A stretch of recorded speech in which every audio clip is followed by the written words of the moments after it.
মারধর করা এবং তাকে হত্যা করা এটা সংবিধান বিরোধী, এটা কোনো সামাজিক ব্যাপার নয়। তাই যে এই অসুবিধাগুলো, এই যে ম্যাটারগুলো, এটা যাতে মহামহিম রাষ্ট্রপতি বুঝেন এবং অতি জলদি আদিবাসী গ্রাম্য সমাজে এগুলা যেন সংশোধন করেন এবং গ্রাম্য সমাজে সংবিধান যাতে লাগু হয়, গণতন্ত্র লাগু হয়। হ্যাঁ, এটা আমরা চাইছি। আগেও দেখা গেছে আপনারা এই দাবিতে বিভিন্ন সময় সোচ্চার হয়েছে। হ্যাঁ, ফল কিছু কিছু জায়গায় ফল হয়েছে, যেখানে আমাদের প্রশাসনিক আমরা সহযোগিতা পেয়েছি, সরকারের সহযোগিতা পেয়েছি। যেমন এককালে আমাদের হিন্দু সমাজে সতীদাহ প্রথা ছিল।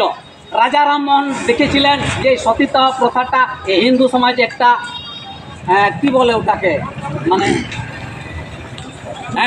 কুসংস্কার বা অধপতনের। তাই উনি গোটা ভারতবর্ষে হিন্দুদের কাছে দাবি রেখেছিলেন যে সতীদাহ বন্ধ করার জন্য তাকে বহিষ্কার করা হয়েছিল হিন্দু ধর্ম থেকে এবং তাকে বার করা হয়েছিল। এবং লাস্টে সেই সময়কার ইংরেজ সরকার সেই আইনটা লাগু করেন যে এইটা খারাপ। তাই সেই সময়কার ইংরেজ সরকার আইন লাগু করেছিলেন এবং রাজা রামমোহনের নেতৃত্বে সেই সময় সতীদাহ প্রথা হিন্দু ধর্ম থেকে সেটা সরে যায়।